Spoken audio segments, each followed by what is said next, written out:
Hello and welcome to On the Other Hoof. We are just about halfway through now, our Epsom Classic long weekend, we'll call it, with the Oaks happening today. A bit of a shock in the Oaks as well, with Qualify beating favourite for the race and 1,000 guineas winner Legatissimo in the final strides of the race. We'll be talking about that in the upcoming few seconds of this show, but we do have the Derby to look forward to tomorrow. Also, 4 strong races supporting on the undercard at Epsom on Channel 4 tomorrow afternoon, including the Coronation Cup, which features Dolnia taking on Flintshire, a rematch from Maidan earlier on this year. And you also have some good handicaps to get through as well, including the Epsom Dash. And we may also pay a little visit up to Musselburgh as well, albeit it's not on Channel 4, but we may take in 1 or 2 races from there, along with the Belmont Stakes, where American Pharaoh bids to be the first Triple Crown winner since affirmed after winning the Kentucky Derby and the Preakness. And to do all that with myself, Luke Elder, we have Adam Webb and Callum Liddell, as per normal. Good evening, gentlemen. Good evening. A more subdued good evening as well. We're lacking with the happy greetings here.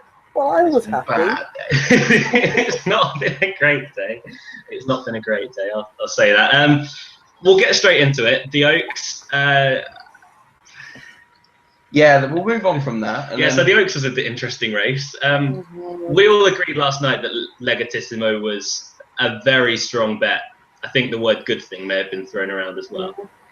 In a way, I am surprised she ran as well as she did, considering how keen she was going to the start. I was really worried about her.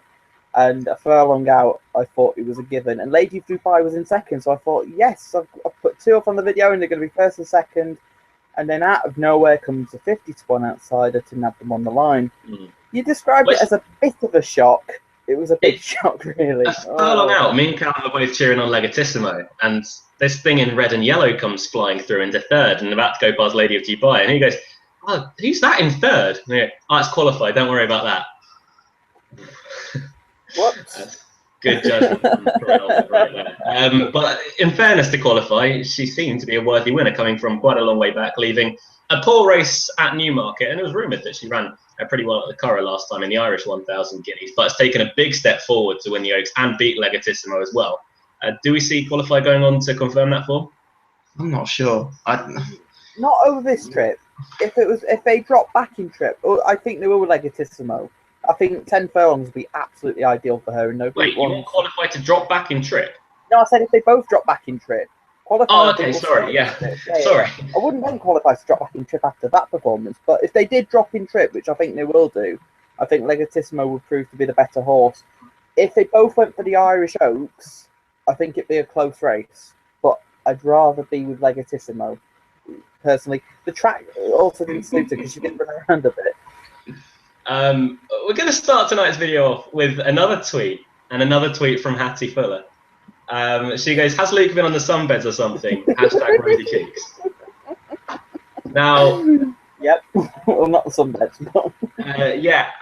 Well, So someone's wearing a jumper tonight, and I have very red arms. I braved it, but I'm not as we spent sunburnt. We spent about an hour and a half out in the garden this morning, thinking that the Son of Leeds wouldn't be that strong.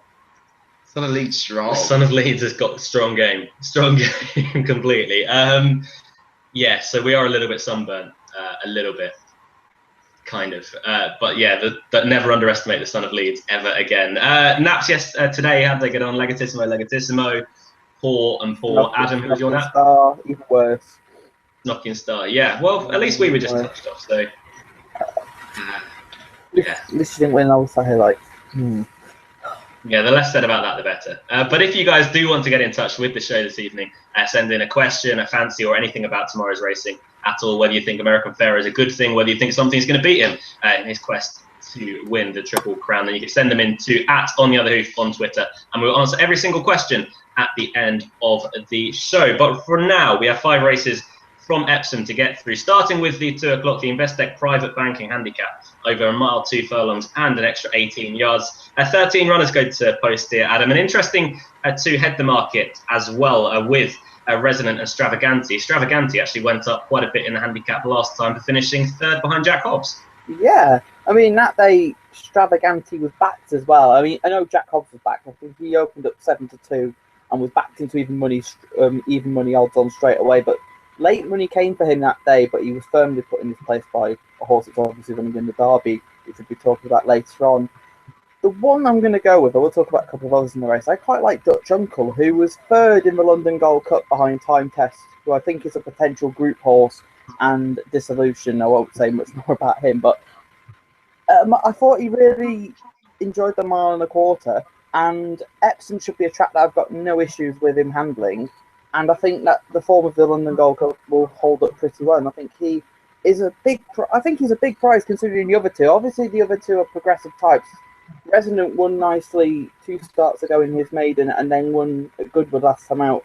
And William Buick takes a ride. But I just think that Dutch Uncle has already proved himself at this trip, and I think he's the one to beat. Of those at bigger prices, Cumro is an interesting horse who beat the very expensive Sir Isaac Newton, who came out in Frank Nat form. No, I'm not kidding, he definitely didn't Frank the form, but it's an interesting race.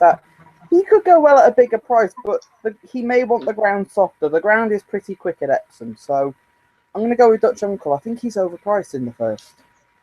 Yeah, it could be a race where there is plenty of each way value. For me, I know we're all going for different horses in this race. So I'm going to side with Sharkis. It's not a strong fancy overly, but he was behind Mutarakes last time out. Now Mutarakes has since gone to win a much better race up at Haydock with the Silver Cup. And also another horse that was around and in the mix there was Mr. Universe, and that's taken another boost to the form. This is the first time Sharkis has run since that race 43 days ago, off a mark of 86. Could potentially be competitive. And you'd imagine there'll still be a bit more improvement to come from Marcus Tregoning's charge. Another interesting factor as well, that Dane O'Neill takes the ride on Sharkis tomorrow. That's because Paul Hannigan is up at Doncaster. We assume to ride Raki, isn't it? Yeah, tipping itself, isn't it? Raki, yeah. All the way to Raki is a newcomer in a maiden up at Doncaster. I think it's the first foal of Natagora, who in herself was a very classy horse in her time, by Dubawi as well. So very nicely bred. There is Raki, yeah. Raaqy, Raki, beautiful British name. But that should be a bit of a tip in itself that he's gone up there instead of coming down to Epsom to ride on Derby Day. But I'm going to side with Sharkis as more of an each way poke, really about 10-1. You're very sweet on Resonant though. Yeah, I really like Resonant in this. I think the handicapper has not reacted anywhere near as what he could have or should have done, even though he went up £9 for that win. I mean, that's probably as well as he could react, but he won so well, and considering he set quite a good gallop in front and probably wasn't given the most effective of rides from the front, I just think he's really well handicapped still of 87. I think he's without any doubt the one to beat, and I think he should be sure turn. Stravagante comes with that reputation. I mean, it was a good run behind Jack Hobbs beating a mile. He's got a £4 for that, which is harsh. Saying that, the horse that was second, the Queen's horse on that day, has come out and won since. So. Yeah, we'll put the form is taking boosts, other than Jack Hobbs being very good. Yeah. Not rather, it was fourth, was it, the Queen's horse? Was it, yeah. Dartmouth, yeah. What rather it was second, I just didn't think that was the Queen's horse. Yeah, no, Paul Cole doesn't have many horses, yeah. The Queen. And the Sharkis Dutch Uncle, both those have run 2 decent races last twice, and the form of those were pretty solid. I think the Dutch Uncle form is even more stronger than the Sharkis form. And Muzarak has won well enough at Haydock the other day, did really well to win. But the time test form with Disillusion is seriously strong stuff. So Dutch Uncle, I think, will be bang around there. I just don't think he lacks a bit of scope, and I don't think Resonant does, and I think he wins. I really like him in this. You're quite sweet, aren't you? So Mark Johnson's going to have a good day, or a good start to the day anyway. For you, Callum. He's got Buratino in the next as well, the 130 favourite, along with Aleko as well. William Buick on Buratino and Adam Kirby on Aleko. It is the 235, the Investec Woodcote Stakes, a listed race over 6 furlongs for 2-year-olds. Beta Alga won this last year, Thunderstrike the year before that, and Chilworth Icon won it 3 years ago. So a fairly prestigious roll of honour going forward in the 2-year-olds' careers anyway. But an interesting race here. As mentioned, Adam, Mark Johnston does seem to hold the key to this race. Yeah, I'd agree with that. I'll talk about the favourite Nelspruit, who won at Goodwood last time out. I wasn't that impressed personally. I thought from his first run to the second run, I expected more improvement from him, and he didn't really show it. And I'm slightly worried. He'll handle the track fine, but I'm slightly worried about him. And I think Buratino brings the best form to the race. He was second last time out in the National Stakes behind the very impressive King of Rooks. And he's won already at 6 furlongs, and he beat Gifted Master, who's a horse I did like, who has since been gelded. Step back up to 6 will be no problem, and I think he is the one to beat here. Aleko was an impressive maiden winner at Haydock, but I think Buratino will be better than him tomorrow. Maybe in the future, Aleko may turn better than Buratino, but tomorrow I think Buratino's a clear one to beat in this race. Yeah, it is. Like, Buratino does bring the best form in after that run behind King of Rooks last time, and separating King of Rooks and Steady Pace. We'll have to take another step forward, but by far the most experienced in the field. But saying that, has got a very good level of form as well, including the beating of Gifted Master. The one that I'm very, very sweet on is down at the bottom, Miss Moneypenny, who ran a really nice race on debut at Newmarket, got cannoned into coming out of the stalls, and that really didn't really help her. And most 2-year-olds, you could just fold it in and just completely give up and not really enjoy the experience. But she knuckled down, showed good speed, and then was quickening as well behind Curland, who was in a completely different league and goes to the Queen Mary as a pretty strong candidate. I think Curland's actually favourite for that race as well. But again, she got a little bit hampered late on and really stuck to it, but then won in very nice style at Windsor last time out. She steps up to 6 furlongs here, which I don't think is going to be too much of a problem at all. It looks as if the further she went, the better she was at Windsor, although she does have a lot of early speed. I think 8-1 is a ridiculous price regarding Miss Moneypenny, and definitely an each way bet. But I think in time, maybe even tomorrow, she'll turn out to be the best of these. We mentioned Buratino, who's the best on form, but we've also mentioned that he's had the most runs out of all of them, so he's got more chances, or he's had more chances anyway, to impress. Miss Moneypenny still an unexposed individual for Rafe Beckett. Pat Dobbs takes the ride, who is also on Mahit later on in the afternoon. And I think Miss Moneypenny will take quite a bit of beating. I agree with you, Adam, about Nelsbury.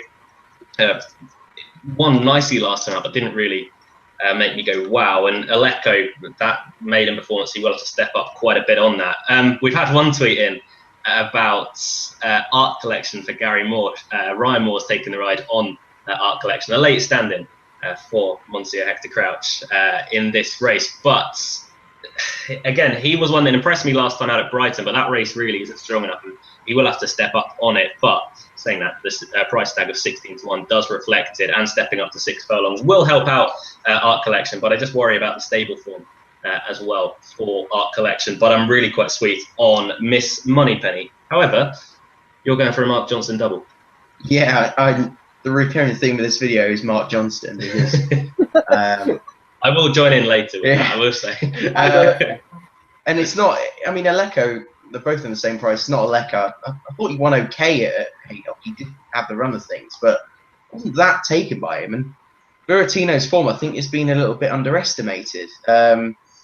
His run behind King of Rooks was a cracker last time. King of Rooks has put up the best 2-year-old performance of the year officially. So far. So beaten 5 lengths by that, I don't think it's been disgraced at all. And return to 6 furlongs, I think will suit, but a test of speed at the trip, I think will really suit him. Nels Brown, however you say it. I thought when it was second at Newbury, I thought the winner was really impressive. Thought it did the job well enough at Goodwood last time, but again, not really a horse I want to be backing for a win. And the rest, I'm not that keen on most of these. I do think Buratino sets the standard, and I don't really see what beats him. It's Moneypenny. I just don't think there's nothing in there that really strikes as me thinking it's going to improve significantly to beat Buratino, who sets the standard. We'll see. It's a competitive race for the Woodcote, though, and usually a race that does provide a decent angle towards Royal Ascot of the likes. We're also off to another very competitive race now with 2 absolute superstars of global horse racing, we'll call it. 310 at Epsom is the Investec Coronation Cup, a Group 1 over a mile, 4 furlongs and 10 yards. And as mentioned at the top of the show, this sees the rematch of Flintshire and Dolnea. Now, Adam, Dolnea got the better of Flintshire out in Maidan. That form can sometimes be a bit suspect, but to me, Dolnea looked very, very impressive out in Dubai, but is priced accordingly. Yeah, it's priced accordingly, and it's a small field, 6 runners. I don't think there'll be a lack of pace. I did think there would be, but then you've got Ronsdale in there who I think will go out and make it. And at the prices, I prefer Flintshire. I know he's a perennial bridesmaid. I know he won in Hong Kong, but he's a horse that likes to finish second a lot, not because he's ungenuine, it's just that he bumps into one each time. And because we already know he handles the track, that's a slight question mark I've got with Dolnia. He was second behind Cirrus Sagler in this race a year ago. The ground is drying out for him. I think he is a bet at 2-1. I've had to meet Trey in the Arc last year because the ground came good for him. And all he wants is fast ground and a mile and a half. And these are his ideal conditions. Dolnia, she is a good horse, don't get me wrong, but I just, at the prices, would prefer Flintshire. Of the rest, none of the others are good enough. I mean, Pepper's Moon, I give up with Pepper's Moon. He's just one of them horses that it's a horse I've liked. It's a horse we've all liked in the past. And the time you'll go and leave him because you don't think he'd be good enough, he'll spring a surprise. And last time, I thought if it was a day he was going to beat Telescope, it would have been that day. And he just bombed out. He was really disappointing behind Telescope in second step. Second step, of course, won the race. Sheikh Zayed Road is an on the other who favourite, but I don't think he'll be good enough. And I think he wants a bigger field and I'll say a stronger pace. Romsdal could go and really make a good gallop here, but it could be tactical. Well, it's the only chance that Romsdal's got if he goes out all guns blazing, tries to make it into a really tactical affair. But even then, Romsdal shouldn't be good enough. Look, please don't talk about Romsdal winning this race. We're talking about it as more of a race angle. We know he stays further, and he could go and make it a real stamina test, but who knows? I think he's your likely leader. I mean, he's got no chance. We move on. Now let's go to our moderately grumpy Time for Meydan expert. Now these two did meet with Flintshire and Dolnia out in Meydan. Yeah. I'm not grumpy. I'm not. Dolnia and Flintshire, how do you rate that form coming out of Meydan to Epsom? It was a strange race. It was really slowly run. And I think because they're French horses, they're used to that sort of racing, and I think it suited them a lot. The bare form of it isn't great. I mean, the Japanese horse in third had the run of things. Main Sequence didn't run his race. Harpstar didn't run her race. And Designs on Rome just didn't have anything run to suit. So in terms of who's going to beat who this time, I do think the market's got it spot on, to be honest. Dolnia is improving. She looks a stronger, more complete filly this year. She looks to have a lot more speed this year as well. And I think she will confirm that form, to be honest. Flintshire is a really consistent Group 1 performer. And he'll run his race without any doubt. And we'll probably add another 2 to his name. And the rest just shouldn't be in that class. No, you'd be worried if they were. I'm completely with you. Dolnia really impressed me at Meydan last time out when beating Flintshire. It's an interesting point you made about the slowly run race and how they should have been well adapted to that. But an interesting quote from Alain de Roy-Dupré saying that the long straight should suit Dolnia, which, in fairness, that's fair enough. But adapting to the course will be her only worry. We know that Flintshire does go well here after running in this last season, but Dolnia should take all the beating. But as mentioned, is priced accordingly. A much easier race to get our teeth into next with the 345, the Investec Corporate Banking Dash, as me and you would know it, the Epsom Dash, handicap over 5 furlongs. Now, Adam, it's going to be fast, it's going to be furious. 20 runners in this field. It was won last year by Caspian Prince, who went on to much bigger and better things, also out in Meydan as well. He returns here off a very high mark of 108. It's been drawn pretty well. Could we see a back-to-back winner of the Dash? It's a tough ask. And this is the type of race I think he excels in, but his mark of 108 is pretty steep.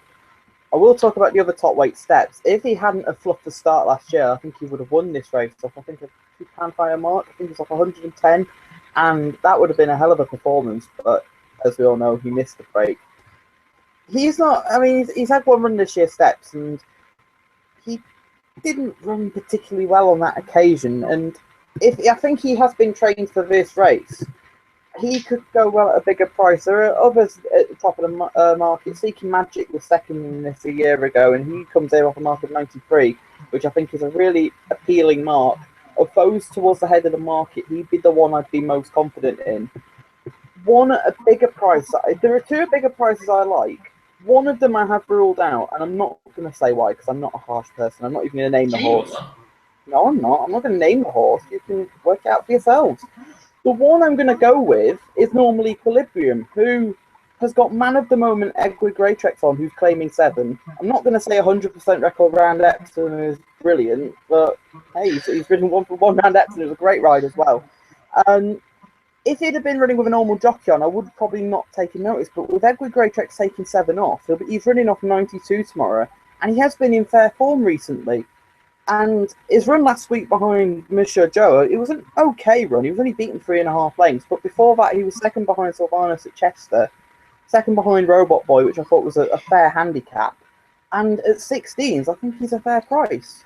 So the selection, put him up as a win selection. Why not? Normal Equilibrium. I was looking at Normal Equilibrium earlier on in the afternoon. I'm not certain he's a dash horse, to be honest. At Chester, 2 outings ago, softer ground, he travelled well enough, but last time out at York, he travelled really poorly. He was off the bridle just inside the last 3 furlongs, and if you do that in the Epsom Dash, they're going to leave you way behind, because this is a very, very fast 5 furlongs. Before we moved on to myself and Callum's thoughts, Phil Dinsdale's just tweeted, he wants to smile. I just smiled. I've already smiled, and I'm going to smile for the rest of the show. Because you're just so happy. You love being here. Such a bad day. I've missed Phil's tweets. I've not noticed he's not been tweeting as much lately. Yeah, where you been? Where you been, Welcome Phil? back, Phil. Welcome back to Oto.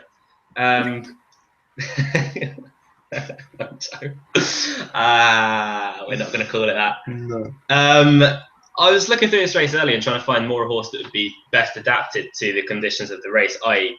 a horse that's absolutely lightning fast away from the gates and can sustain that. And I got drawn to Tracy Collins' representative coming over from Ireland, Chiclet, who has improved hugely the last 3 runs, but has been running at Dundalk, has one turf win to her name of those 3 over at Navan.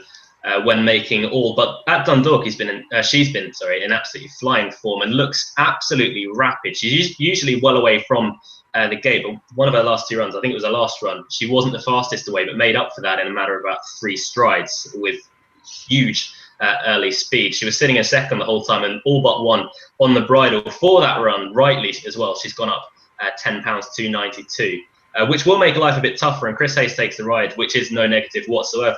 But about 12 to 1 is a huge price regarding Chiclet. Tracy Collins came out and said earlier on that they've had this race in mind for her for quite some time. I think they've got her here absolutely perfectly as well. Obviously, you could always be a little bit lower in the handicap mark, but we're not going to knock that because Chiclet was so impressive last time out. But you could also knock that she's not amazingly drawn in stall 4. I'm not hugely signed up to that, as Chiclet does have such good early pace. She could just leave that completely behind and easily track over to the near side rail, which is probably where you want to be, and usually is in the sprint. So I'm very, very sweet on Chiclet. The others, I tried to get myself excited about Smooth Talking Rascal. He's tongue-tied for the first time. Haley Turner takes the ride for Peter Crate, but he's one that's gone well here before, but 33 to 1. I just couldn't entice myself into backing him, but he is very, very attractively handicapped off a mark of 87. He used to be a very good sprinter back in his day. He is 5 now, so he's getting He's a dog there. sort of long in the tooth. He's got a chance if he can return to his best.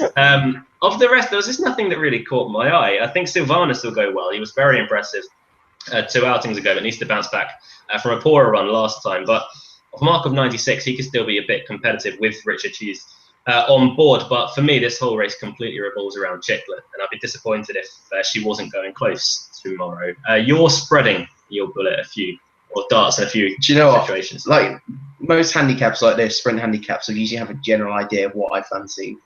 I have not got a clue with this. I genuinely just can't get my head around this race at all, because you've got so many horses that like to just go up from the gates and try and blitz them. You've got horses who want to be held up. You've got the draws that come into play.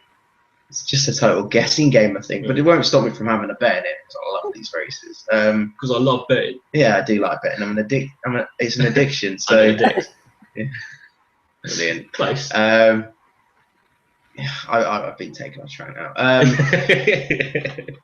think the 2 Clive Cox horses well ahead of the market can understand why Seeking Magic is thrown in based on his second last year. And Perfect Muse, I thought, ran a really eye-catching race on return. It's just whether she can handle this sort of real, test of speed. Caspian Prince will. He's just handicap out of it, surely. 108 is a really tough mark. He's been running well in Dubai, though. but it's a tough mark to overcome. So I like Chiclet. I think she'll really be well suited by this. She's really improving. She's run well, or won well twice at Dundalk. It's a completely different test, but I think it's a shrewd move to come over here and run it. I think Tracy Collins is quite an underrated trainer. I think she's a good placer of horses. Bar that, Steps I can have, Monsieur Joe I can't have. We should mention also, sorry to interrupt, but regarding Chiclet, that she is still only a 4-year-old. There's only one other 4-year-old in the field in Boom the Groom, is it? Yeah. She's still an improving horse. And 4-year-olds win this. I'm just looking, I mean, like 2 of the last 3 winners have been 4-year-olds. So I know. You are looking at that improving sprinter, if anything. I know you've kind of put me off normal equilibrium, but I just thought his last run at York was a bit of a prep run for this, to be honest. I don't know why they need to run so just 7 days ago, but Grey Trick's on as well. I think he's worth a chance because I've been really impressed with him before. I thought he won really well at Chelmsford, and then since has backed it up and shown that he can be competitive off this sort of mark when second to Robot Boy at Newbury. He's got a lot of speed, so I'd expect him to run well. I think Seeking Magic is the most likely winner, and I'm just guessing about the rest. But Chiclet's my main fancy, is one I'll have a main bet on, and I'll probably have a little bit on Equilibrium, and probably have a bit on Seeking Magic. At ease, Cam, at ease. That is the Dash. It's sure to be a very exciting race, and another race that we're all very excited about is the main race of the day. In England anyway, the 4:30 at Epsom will be the Investec Derby, a Group 1 and the second classic for the males in England of the season, over 1.5 miles with an extra 10 yards chucked on top of that. 12 runners here to go through, Adam. Jack Hobbs and Golden Horn have been near the head of the market for the majority of the last couple of months, we'll say, after the Dante, and of course Jack Hobbs' romp at Sandown in a handicap. But Elm Park's another one not to forget about, was third in the Dante behind Golden Horn and Jack Hobbs. And we've also got the Irish Raiders with the likes of Giovanni Canaletto and Hans Holbein. Ryan Moore opting for Giovanni Canaletto, who is around a 15-2 shot. If you fancy the chances of Aidan O'Brien to win both the Oaks and the Derby after qualified today. But the market is headed by John Gosden's Golden Horn, who's ridden by Frankie Dettori. I think for win purposes, the Derby, I think it is between the Gosden pair. Golden Horn was really, really impressive in the Dante. Look, I know he got the run of the race, but the way he just cruised through the race, he won it in the manner of a really smart prospect. And I think they have made the right decision to come here rather than go to Chantilly last week for the Prix de Jockey Club, because the ground there was pretty soft. We were going soft ground Golden Horn, but I just think the better ground here will help him. But of the pair, I do prefer Jack Hobbs. I know that Luke will look at me with really angry eyes as if to say, why are you putting him up? The only concern I've got is that John Gosden wants to walk the track before racing tomorrow and see whether the going's too quick. Now, if he runs tomorrow, I think he's got a huge chance, because I think on pedigree, he's the one that's going to get the 1.5 miles better than Golden Horn. Saying that, I do think Golden Horn will stay. It's just that who's going to stay better out of the pair of them. And I thought Jack Hobbs handled the track fine. Golden Horn likewise handled the track fine. Well, I'll go on to Elm Park now. As a horse I've got a lot of time for. I'm a really big fan of him, because he's not flashy, but he gets the job done. But the way he changes his legs just really concerns me. And I know he was only going at half speed and Breakfast with the Stars, but going at full speed tomorrow, he could do what Together Forever did in the Oaks. And I don't want to see that happen, so I really like Elm Park. But I just worry about him around Epsom. If this was on a more conventional track, I'd be more sweet on his chances. Of the O'Brien trio, I don't like Giovanni. I mean, he doesn't deserve to be the price he is when Hans Holbein won a recognised Derby trial in the Chester Bars. I'd much rather be on him at the price he is than Giovanni Canaletto, who, yes, he can. I think he will improve for his first run, but his head carriage I just wasn't a fan of. And he was, I mean, Kirby's a fair filly, and she's probably going to come over for the Ribblesdale, but my question would have been, if Kirby had ran in the Oaks, or potentially if they wanted to, if they'd entered for the Derby, and I know they wouldn't have, what price would she be compared to Giovanni Canaletto? And I don't think she'd be anywhere near him in the market, personally. Kilimanjaro won a very weak Lingfield Derby trial, and I don't think he'll feature. Famous last words, as I said last night, that Qualify had no chance. I'm giving a similar chance to Kilimanjaro, so let's watch him go and nab Golden Horn or Jack Hobbs by a head on the line. Of the rest, the pace is interesting because you've got Success Days and Epicurus who are likely to go forward. Probably Hans Holbein will go forward as well. I'd like to see both of those run well for their connections. Ken Condon, first runner in a classic, and Epicurus for Cricket Head. It's interesting that they've come here. The only reason they've come here, of course, is because they couldn't run in their derby as they weren't allowed their own stalls handler. And apparently this stalls handler will do amazing things with Epicurus. He could run well, but he's out the side that Callum absolutely adores and like hates, really. But I don't know about Epicurus.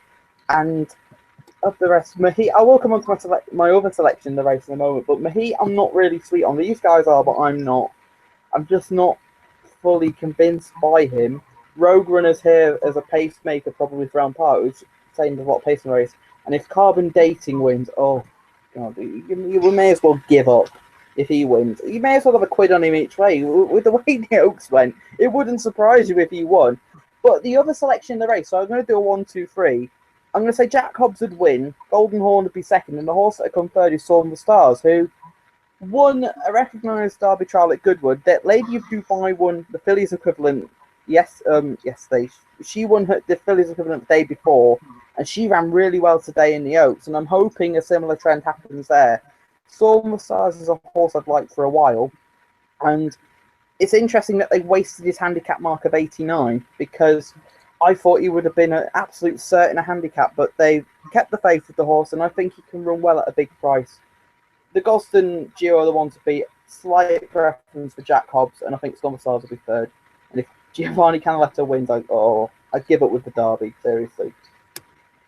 It is a tricky race to get through. I see what you mean. I've got slight worries about Storm the Stars handling the course, albeit he seemed to handle Goodwood well enough last time. There were slight worries on that front, but Connections have just come out and said that he's still a bit babyish, and maybe the St. Leger would be the classic. Occasion might get to. Yeah, exactly. That the St. Leger might be the main race for Storm the Stars to focus on this season. He does look like a pretty stout stayer as well. I could not disagree with you more regarding Jack Hobbs. At Breakfast with the Stars, I thought he didn't handle the track whatsoever. William Buick was on him that day, and he was on a very tight right rein the whole time, and still he was going left down the camber, and that was just on the bridle. He wasn't even near to coming off the bridle at all or being asked to quicken whatsoever. So Lord only imagines what's going to happen when Jack Hobbs is actually asked for a bit of an effort on the down a straight at Epsom on the camber.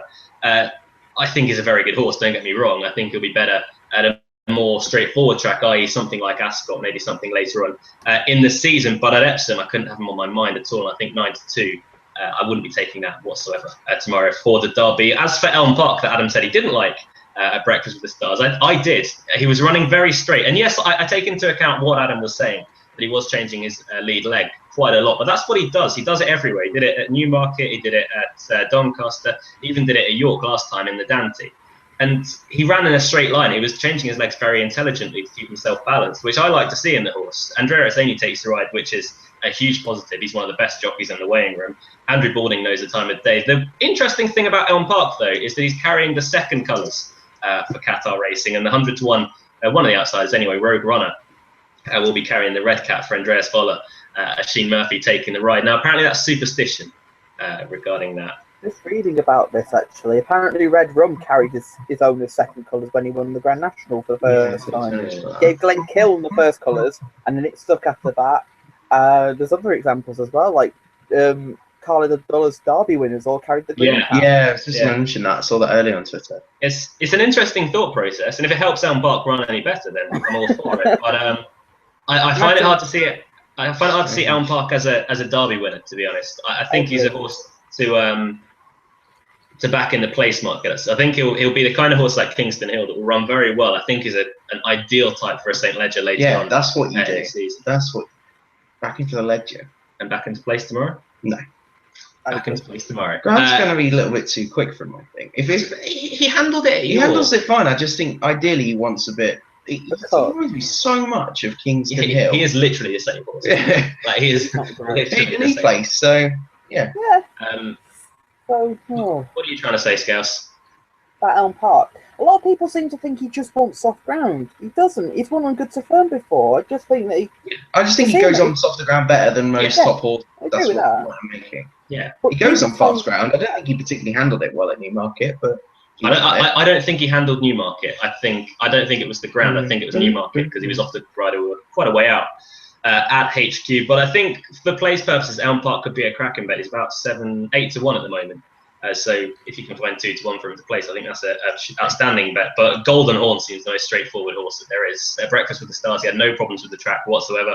Won the Dante in terrific style. And I should also be noted, I was at the Dante on the stand, and I watched Golden Horn going down to post with William Buick on board, and he bolted for 2 furlongs until he caught up with the rest, and then he stopped and went into a more restrained canter. But for him to win in the manner that he did after bolting 2 furlongs to post makes that performance all the more impressive. I think he's by far the best horse in this race, and quite an exciting horse as well in a generation that's been dubbed not the best crop of 3-year-olds to go around. Giovanni Canaletto, Adam, I've got the same worries as you. The head carriage is really off-putting around Epsom. I also don't want him to win as well, so we can get a better price on Kirby in the Riddlesdale, who beat him last time out. But cheek piece first time is interesting with regards to Giovanni Canaletto, and one at a big price that price-wise has put up and somehow got 50 to 1 because I've been monitoring the market all week, and I haven't seen 50 to 1 neither once. have I. No. It's been 33 from 40 to 1. That is Mahit for Richard Hannon, who, Callum, do you want to bring your stat? What? Oh, yeah. What, the Hannon stat? Yeah. Oh, everyone knows that. But Emma Spencer did say it won the Derby. Yeah, Emma Spencer did reveal today that Mahit did win the Derby, so that's an interesting point to keep on side. But in the Guineas, I did fancy Mahit in the 2000 Guineas, and he didn't get the best of rides from Frankie Dettori. He didn't get a clear run as well, so it might have been exaggerated for that purpose. But he went hard left, then he went hard right, smashed into a rival, then got straightened out again. He was plugging on at the end of the day, but his chance had gone, and Frankie was nursing him home, and he was sticking on quite nicely. I just feel that a step up in trip will suit Mahit. Again, he's like Elm Park. He's not a horse that I could be seeing winning a Derby, although after today that could be something, a bit of a shock after qualify. But I couldn't see him winning a Derby. But at 40 to 1, I think if you can, again, back him to place only, he'd provide a good run for your money with Pat Dobbs in the saddle. But I'm finding it really hard to get Golden Horn beaten here. Elm Park to place would be my main bet in the race, but it's more a watching brief and a race to enjoy for myself. You're a big fan of Golden Horn as well, aren't you? Yeah, it's a watching race for me as well. I won't be tempted for a bet, I don't think, because I keep changing my mind on what I think will win. I think at this stage, Golden Horn has impressed me by far the most out of any horse in this field. And probably any 3-year-old this season I've been more impressed by nothing more than Golden Horn. Even on his return, I thought it went really well. You know, he beat Peacock that day, but Peacock's come since Frank that form, and I thought he won a really rock solid Dante, which has Elm Park and Jack Hobbs fighting behind him in the market. You know, he's already beaten them, so there shouldn't be any issue with the track, the ground, the distance. So 7 to 4, I think, is a very, very fair price. Jack Hobbs, I think, could end up being the best of them, though. I think he's got a lot of ability, and that's hardly a big statement, is it? Because he clearly does. But he's also, I think, just improved for racing. It's just whether tomorrow will come too soon. I mean, he was really horribly unbalanced and green in the Dante. So why will he not be in the Derby? And a lot of people thought he galloped really well at the Breakfast with the Stars. I thought he was pretty average, to be honest. It was awful. Yeah, Elm Park. My only play in this race is Elm Park for the Ledger. I think 10 to 1. If you get Elm Park for the Ledger at 10 to 1, I think that's very fair, because I can see him running close to a place. I think he's a rock solid horse that he's crying out for that longer trip and a bit more cut in the ground, which you'll get later in the season. Another one similar is probably Success Days, and if I went for anything at a price, I think I will go for him. The ground is a big worry. I mean, he's not proven himself at all on it, but he's done nothing that absolutely bolt up in both trials this season. I know the form is easy to pick holes in, but you know, he could just be very good. Yeah. Do you not think he could actually be very good? We could be completely overlooking him. In the Ballystacks, he beat John F. Kennedy and Zeffalani, was it? Yeah. In the Ballystacks, in that 3-runner affair. And we all focused our energy on Zeffalani and John F. Kennedy. Wow, weren't they disappointing? But then in the Derrinstown last time, he did exactly the same to, again, a pretty decent field. And he got a little bit of credit for it, but coming into this, he's again another overlooked one, but probably wanted a bit of Right. I mean, on official ratings, he's a pound below Golden Horn and level with Down Park. So I just think, yeah, he's an unfashionable train and everything like that. But I just think I can't see why he won't run really well. I think he'll stay. Yeah. So I'd love to see him run well. don't know. I really don't know with this race. I just think he's one to keep an eye on. The O'Brien lot I don't really like. Hans Holbein I think is the best of the lot. So having him virtually outside of that trio I think is a bit crazy. Yeah. I think Hans Holbein might struggle on this ground at this level. He looked a bit on the slow side to me last time. Yeah. But he is Sire Monjeur. I think this is potentially his final runner in the Derby as well. He's got the Derby sire, so. Giovanni Calasso ran, I thought, a fair race on return because Curvy, the horse that beat him, is a really nice filly, and he probably just needed it. He showed a good bit of speed. I think will suit, and he'll stay. Cheap pieces on worries me a little bit, but there is market confidence. The rest, Epicurus, I couldn't have. Mohi, my Hannon theory, and Storm of Stars I think will make a nice horse, but it's later on in the season. In conclusion, it's a long one. I'd be surprised if one of the Gosden horses doesn't win. Yeah, very surprised actually. I really don't know. I'm going to conclude that Golden Horn will win the Derby because he's the best horse at this stage. He deserves it anyway. He's the only one that probably deserves it at this stage, yeah. Unless Jack Hobbs really improves a good deal from that one. I do have a question though about Golden Horn. If he wins the Derby, where does he go next? Well, the thing is, it's blatant where he goes next. The Juddmonte International is a race absolutely made for him. What about the Eclipse? Would you take him there? Well, most Derby runners go to the Juddmonte. Yeah. If I'm honest, I think the horse that would be well suited to an Eclipse is Jack Hobbs. That's too. I think that'd be ideal. Yeah, that's fair enough. So maybe can you get an anti-post bet on the Juddmonte? Ask Paddy Power, they might be. Nice little double. Here we go. Nice little double before the race. Have Jack Hobbs for the Eclipse. I think he's around 5-1, and Al Park at 10 for the Ledger. Ooh, that's an interesting double. Yeah, I like that. There you go. Right, that's our thoughts on the Investec Derby happening tomorrow afternoon at Epsom. We're going to very quickly take in one from Musselburgh with the Edinburgh Cup. Handicap over 1.5 miles and an extra 100 yards this time. 9 runners go to Postad, and very, very quickly it features a horse that we are all very keen on for tomorrow and the future, I imagine, with You're Kidding. And now we can start the Mark Johnston parade. She's 11-4. Wow, that's a big price. She won at York 2 starts ago. That's where she caught your eyes. She caught my eyes last year, and the way she won at York, she's just. First. I was first. You remember Newmarket when she ran in one of the 2-year trophy races. She was really impressive at York. Shut up. Go back and watch that video and you'll listen to me talk about her in a positive way. It's just that the trip was not right for her. Step up in distance. Yeah, I know she got beat. The trip was too sharp. The way she won at York was really impressive. And at Sandown, she was more workmanlike. But I think 1.6 miles wasn't really her trip. I think she'll be better back down in trip at 1.5 miles. And off a mark of 82, she's got a lot more to come. She's the clear one to beat in the race. I'm really confident in her tomorrow.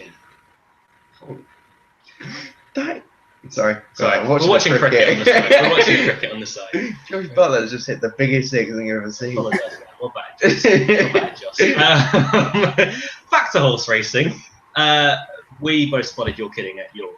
She was a standout in the parade ring. She's so good. She's got a lot of ability. Yeah, she's still a much better horse than 82. I have no doubts about that. The only reservation I have slightly is that she didn't get much of a break between York and Sandown last time. She hasn't got much of a break here, or only 16 days. She's a Johnston horse. That's the thing, though. I mean, if it was any other trainer, I would agree. But it's Mark Johnston who's an expert at doing such things with such horses. I think she wins tomorrow. I think the race is quite a poor one. Very poor one for the prize money. I'd be disappointed if You're Kidding wasn't winning. Top rated 84? Yeah, 84 is shocking. Another Johnston horse as well. Yeah, I mean, he knows the time of day. He's going to put horses in where the prize money is. He's done it here. He's got 3. So. Yeah. So that is You're Kidding, a horse that we're quite excited about for the future and should be much better than her mark. And the last race, we did promise that we're going to have a quick look at the Belmont Stakes, or American Pharaoh bids for the Triple Crown after winning the Kentucky Derby and a bloodless win in the Preakness. Although, Adam, it's going to be a bit harder here. We've got Frosted and Materiality, who looks as if they'd appreciate the step up in trip in the Kentucky Derby, reopposing after sidestepping the Preakness. Yeah, I mean, American Pharaoh was so impressive in the Preakness. I mean, when the rain came, I was worried, but it was an unbelievable performance. I mean, it was a good performance in the Derby, but the irony was that Victor Espinosa picked his stick up 30+ times in the Derby. I think he picked his stick up once in the Preakness just to keep him straight. It was just a really good performance. A lot of people are saying that he's going to burn them out in the middle of the race and he'll just keep going, but it's an extra 2 furlongs, and as soon as they pulled up in the Kentucky Derby, I said that Frosted would be the one for the Belmont, and he's missed the Preakness, and I think that American Pharaoh could be exposed here tomorrow. I just think that Frosted will be the one to take advantage. Mug to Hidge, I wasn't completely convinced by him in the Kentucky Derby. I thought he'd be better coming back here and then waiting for Maidan to go back there for the Dubai World Cup next year, because we know he handles Maidander. I wasn't convinced he was at home at Kentucky. Step up in trip shouldn't really be an issue for him, but the way it was, Frosted made ground, but Mug to Hidge just stayed where he was, and I wasn't fully convinced by him. But I'd love to see American Pharaoh do it, the first Triple Crown winner of our generation. But I do think his limitations could be exposed tomorrow, and I think Frosted would be the one to take full advantage. Do you agree with that? Will American Pharaoh win the Triple Crown? Look, the way I look at it, he's clearly the best horse. Yeah. But look how many good horses and top horses, and probably even better horses than American Pharaoh have lost the Triple Crown on the last race. It's such a unique test. You can just see something popping up at a price. With American Pharaoh, people make a big song and dance like Will He Stay? In the Kentucky Derby and in the Preakness, he hasn't looked like a non-stayer at all. If anything, he's probably looked better the further looks more of a grinder than a bit of a... Like, well, he's quite surprising how much he's been a bit of a grinder. The Preakness he won very easily. I think it might be a bit harsh to call him a grinder. In the Kentucky Derby, I agree. But that's a very, very tough race. But no, I mean, as in, I thought he was just a flashy type that had a lot of speed, but he's actually more of a grinder than I thought he was. So he's probably got better claims than most Triple Crown candidates, certainly better than Crone last year. The one that a lot of Shrewies have been tipping up is Keen Ice, but I've not got a clue. So no. If I was to back one against him, it would be Frosted, who has seemingly been working well with Tamakuz, who runs in the Metropolitan Mile. And that is a good bet. Now, that is a good bet. We just want to flag this up. Yeah. Tamakuz, who was a very, very good horse over in Maidan, also winning on World Cup night. He's 10-1 for his American debut. He's now trained by Kieran McLaughlin. And Irad Ortiz Jr. is taking the ride. He's one of the American jockeys that I can tolerate over in America. He's a decent young rider, is Irad Ortiz Jr. But Tamakuz is 10-1 against horses that don't necessarily want a mile. They want further than this. He's against Tonalist and Bayern. Now, we both know those are very strong stayers, and also a horse called Private Zone, who is more a sprinter than anything. He's probably more wants 7 furlongs than a mile, and Tamakuz is the only one that really does want a mile. From his recent workout videos as well, you'd have to say that he's been working and taking to it very nicely. He's been working alongside Frosted. So Tamakuz at 10-1, you're in, aren't you? Yeah.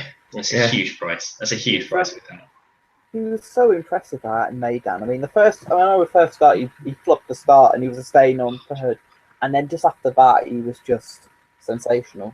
And I just hope he goes. I hope he goes all right for him in America. And as you've all said, this race is full of stayers, and he's the only real miler in the race. So I think it's a cracking price. Just as long as he comes out of the stalls, it's the only little worry you've got in the back of your mind. But he has been stalls tested.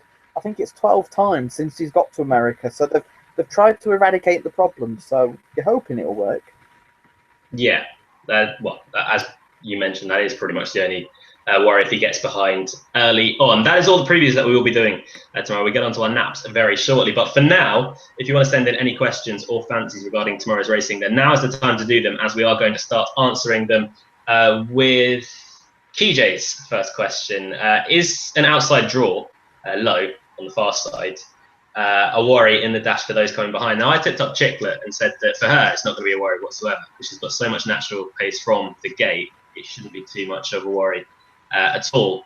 You're not overly fussed about it, are you? I'm not sure. Again, I'm not sure. I mean, generally, you do want to be drawn high, but you know, horses do win low. It's not a coffin box draw being low. So I wouldn't really necessarily strongly factor in because it is a bit of a lottery tomorrow. It really is.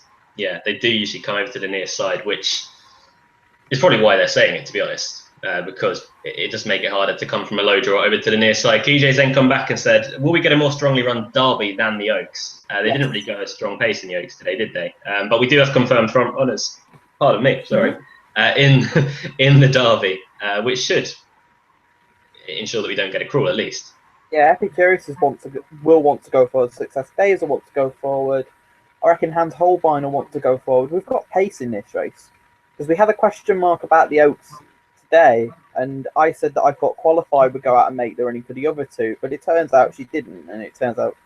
Yeah, that's. I mean, somebody said that to me as well, and I was like, well, she's usually held up, and you do get the feeling that they do actually kind of rate her, and obviously they were right. Justified.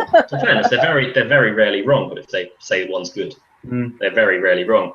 With that regard, there was plenty of pace on in the Derby. Carbon dating 103. KJ has also said a question regarding American Pharaoh. Does the pedigree of American Pharaoh convince you for the Belmont? Pedigree-wise, no. Well, the last two performances in the Kentucky Derby and the Preakness would convince me, if anything. Stamina on the downside. I believe so. Yeah, I think so. I'm not sure. I wouldn't have too many worries, to be honest, about American Pharaoh. No American horses are bred to get that far, though, are they? Well, you don't want an American horse. A mile and a half to them's like the Ascot Gold Cup, isn't it? So exactly. And then you give them the marathon, which is basically the Queen Alexandra to them. So it's I wouldn't have too many worries about that, to be honest. The biggest worry would be can he take 3 races in fairly quick succession? That would be the biggest worry for me anyway. Kai Wills, Seeking Magic in the Dash, boys. Obviously, Seeking Magic has been laid out for this race. All of us give him a good chance, so I wouldn't put you off. Exactly. I wouldn't put you off anyway. Phil Dinsdale has got in touch with a screenshot of a lucky 63 that he's put on. With Elm Park, Buratino, Oasis Fantasy, Taper Tantrum, Chicklet, and Flintshire. That's not a bad lucky 63, actually. Each way as well, we should mention. Yeah, I like quite a few of them. Yeah. Not the worst bet there, Phil. Not the worst bet. He also said that he's not been tweeting in because he doesn't like the flat, but he's still been watching. Phil, sorry.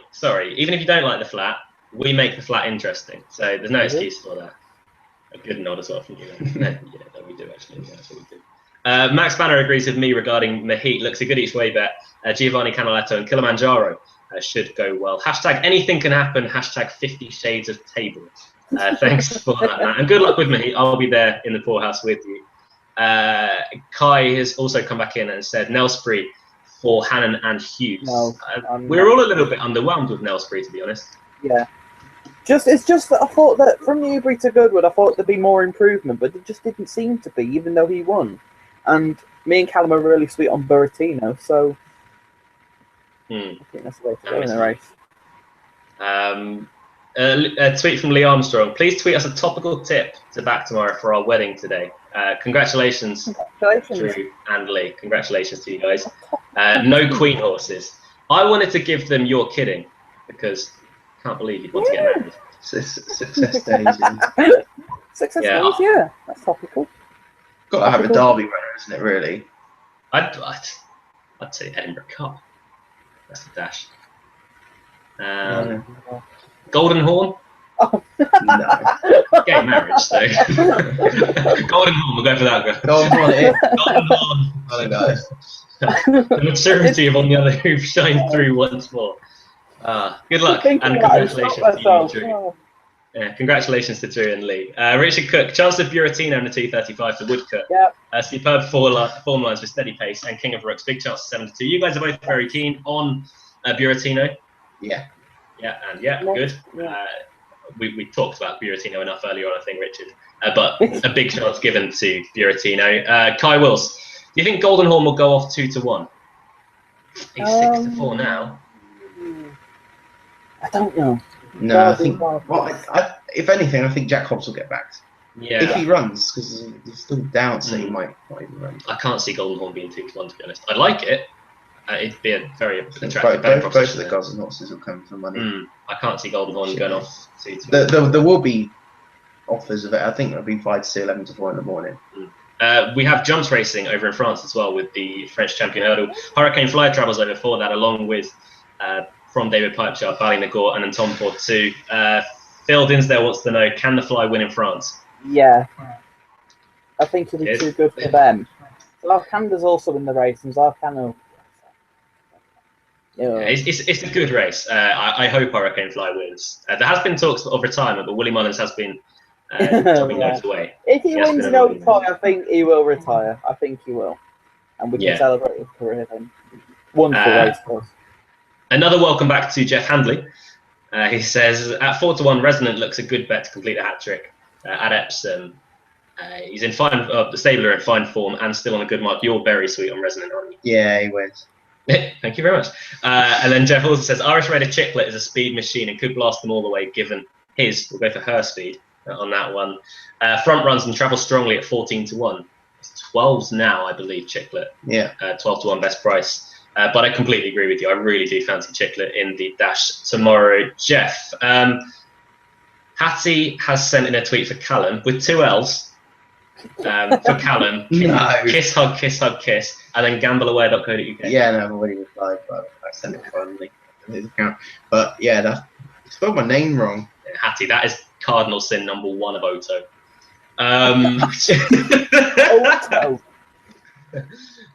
Max Banner again. Giovanni Canalate just smacks of rule of the world all over again. Both boats, poor Derby, cheap pieces. I think this is a better derby than Ruler of the World, although I am saying that in hindsight. So I think this will work out better at this stage. I could be wrong, but I think this is a better derby than what Ruler of the World had. And you don't have a miler at the head of the market that you could exploit his keenness, which they did perfectly with Dawn Approach.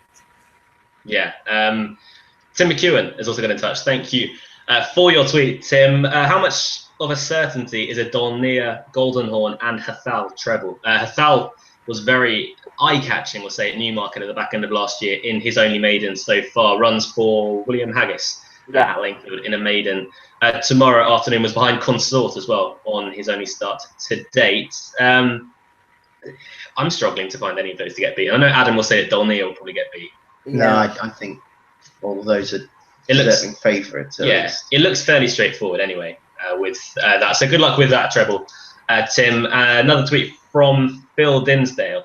Why does Hannon always seem to have good horses going into 1,000 and 2,000 guineas, but not the Derby? It's one for you. Well, mainly because his horses aren't bred for Derby trips, mostly because he gets cheaper purchases that have a bit more speed. Just to note that no, Hannon hasn't won a Group 1 over a trip further than a mile, so I don't think he's going to be Mahit's going to be the first one. Yeah, I'd struggle to see Mahit winning the Derby. Place maybe. And then one final tweet from Phil Dinsdale again. In 14 months, that's the funniest thing Luke Elder has ever said. What was it? That we make flat racing fun.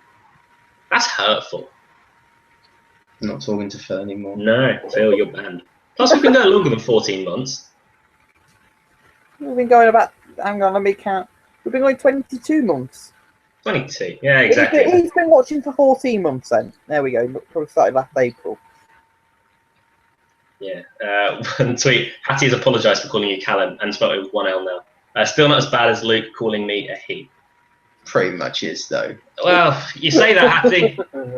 Callum's on the verge of tears here. You were not. It's been a tough day, and that's the last thing I needed. Yeah, exactly. You're hurtful. Nap time. Adam, what's your nap going to be tomorrow on Derby Day? Buratino in the Woodcote. Oh, I'm really struggling here. I've got a few that I fancy. Do I go boring? go whatever we. You're kidding. You're kidding. In Honestly, we've gone for a Mark Johnson trio because I'm going for Resonant. Oh, just back I'll go the for treble. Back the treble. Yeah. yeah. I'll go for You're Kidding in the Edinburgh Cup, and you'll go for Resonant in the first. I think all of those win. So yeah. And then don't forget Callum's anti-post with Jack Hobbs and Elm Park. So yeah. Planning for the future. Planning for the future here on Oto. Thank you guys for joining us tonight. Sunburnt or not, we did make it through. Adam doesn't go outside, so he can't get sunburned. yeah, I'm extremely pale, so yeah. I'm the pale one. Although if I do go out in the sun, I burn very quickly, which Luke found out last summer. He's like, really pale. Yeah, burn. Cheers for that, Adam. Thank you, buddy. Yeah. Stay inspired and stay in school. Thank you guys for getting in touch tonight. It makes our derby preview much easier to get in tweets and fancies from you. We'll be back next week, Friday evening, won't it be? Yeah, I don't know what. Sandown, New York. Yeah, 3-year-old sprint handicap where Twilight Sun will be back. Yes, that we'll be covering that at 8 o'clock next Friday evening from different places as well. Yeah, different places. Exactly. Me and Callum will be different screens, unfortunately. So I apologise to those who like us next to each other.